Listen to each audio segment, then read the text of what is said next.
Thank you for joining me today, Warren. We're here at your warehouse at 24455 I-20 Willis Point, Texas, discussing gun safes and home safes. So first, how long has your family been in the safe business? We've been in the safe industry for over 25 years. What jobs have you done while working in the business? We have sold and marketed safes since the early 1990s, from Miami, Florida, all the way to El Paso, Texas.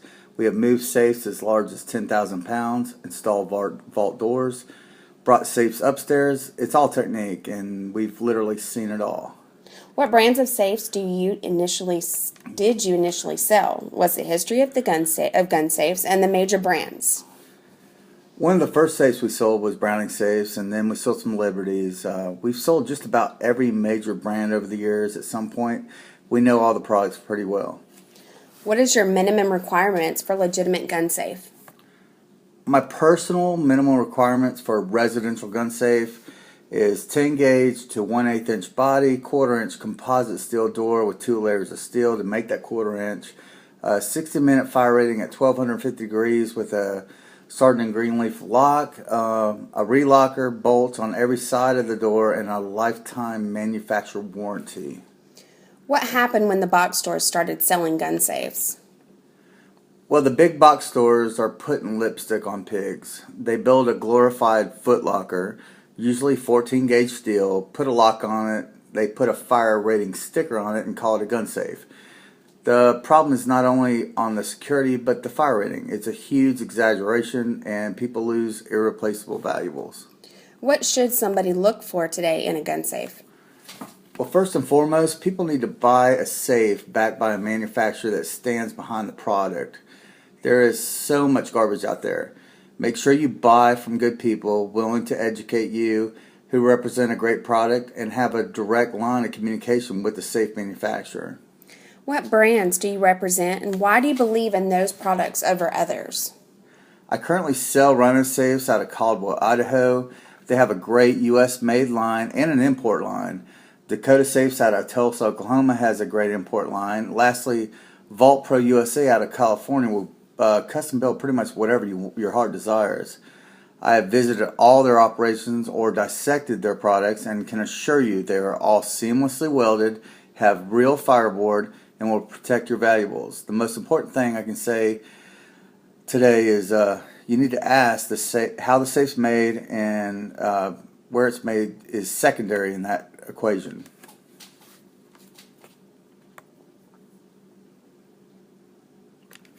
So what about the other brands? Well, do not confuse a popular name on a safe as making it instantly a quality product or a U.S. product. Most manufacturers have an import line and a U.S. line, but some U.S. made safes are mass produced, tack welded or stitch welded by Chinese robots in the U.S. with minimum specifications. In general, if it's 100% made by real U.S. welders out of real U.S. steel, it's just going to cost more. That's why it's so important to ask not only where your safe is made, but also how it's made. I know that I've put together an assortment of U.S. and import products that give you the best quality, features, and value and warranties for your money. We have a personal relationship with the owners of all these safe manufacturers, and we call them if a problem arises at all. What is an RSC, a BF, and a TL safe mean when buying a safe? Well, RSC stands for Residential Security Container. TL is a tool rating that denotes a professional with safe cracking tools took a stab at the safe for different lengths of time, different size, etc. BF is a fire and burglary rating that is erroneous at best. It's supposed to be better than an RSC, but not as good as and as expensive as a TL. The rating system is currently being changed. As people have asked more questions about the ratings, it has become obvious that there is way too much inaccuracy in the ratings. A TL safe is completely legit, but it costs a lot of money. There are RSCs that are built really well, but have never been tested at the TL level just due to cost. It's very expensive to do that test. Best thing to do is to ask the salesperson to show you what you are getting. If they're willing to answer the detailed questions, they probably represent a quality product. Do I want a fireproof and or waterproof safe? Well, again, there is no fireproof safes, but safes are fire resistant. Their ratings are based on how much exterior heat the safe can take until the interior temperature gets above 350 degrees. Paper can auto-ignite at temperatures above 451 degrees. There are a few waterproof safes, but nothing I'd really buy. Most safes become water resistant when they are in a fire due to the polyol seal that is around the door. If you have paperwork or pictures or anything you want to keep from getting water damage, the best thing to do is just put them in a Ziploc bag and put them in your safe. When is fire rating important and when is steel thickness important? Well, fire rating is most important when you live in the middle of nowhere. I mean, many people live within 2 miles of a fire station. Be careful though, anyone can put a sticker on the safe door and say it's been tested. Also, fire rating and metal thickness usually run hand in hand. Usually if it's got a higher fire rating, it's also got more steel. There are some exceptions to this rule, and when asked privately, I will call out those manufacturers. It's almost as easy to figure safe pricing as price per pound. A 1,200 pound safe will probably cost you in excess of 2,500 pounds, around $2 a pound. I just hope you're paying for the steel and not the fireboard.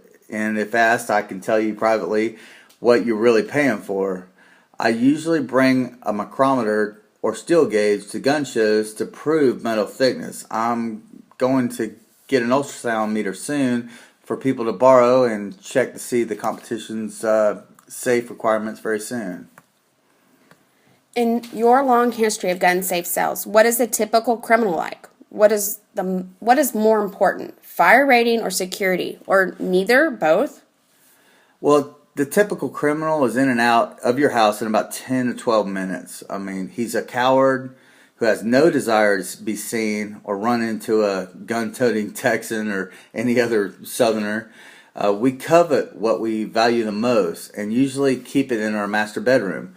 A crackhead or meth head, he's going to go in your room, he's going to flip over your master bed, look for your guns, go to the dresser and grab some jewelry, look for cash in your sock drawer or your freezer, try to find some small electronics like an iPod or an iPad, put it all in a gun or pillowcase, and leave in 3 or 4 minutes. 54% of home robberies are committed by someone you actually know.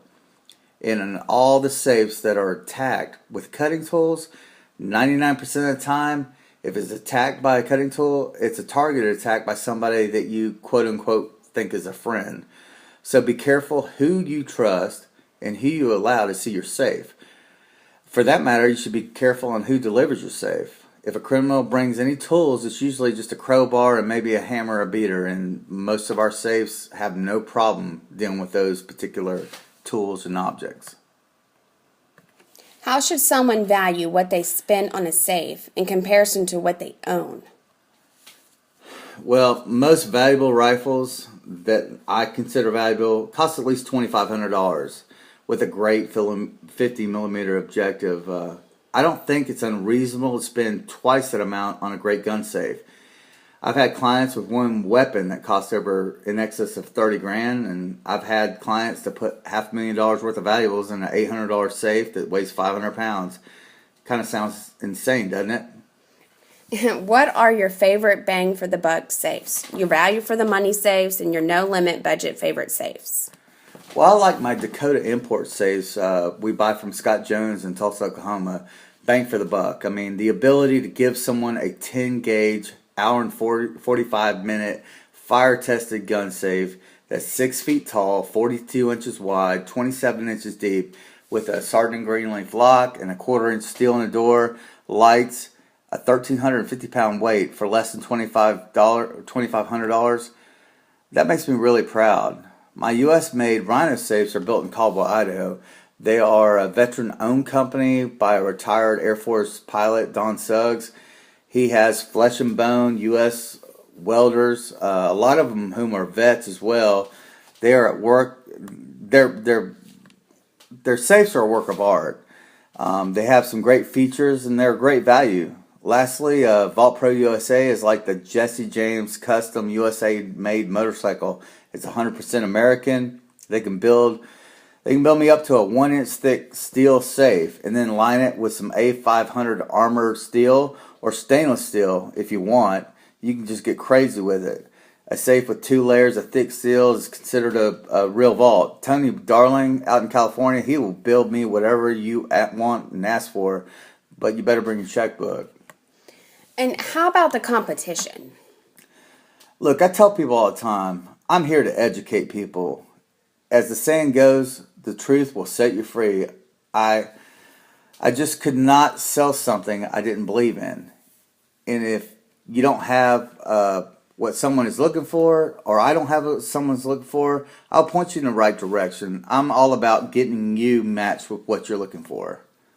Lastly, is there an absolutely bulletproof safe to protect my valuables? There is absolutely no safe that will keep everyone out. If someone shows up at your house with a welding rig, like an oil field rig, on the back of a diesel pickup truck, he pulls out 220 leads off the back of his truck, fires up an arc gouger or a plasma cutter, that guy can open up anything. But if they get by your nosy neighbor, your dog, your alarm system, cameras, and then my quality safe, well, at least you put up a fight. It's actually funny to me. I bet you have something that is literally priceless to you, but to a thief, it might not be worth $200. Those things are what we really value in this world. Well, thank you for your time and have a great day. Thank you, and I appreciate it.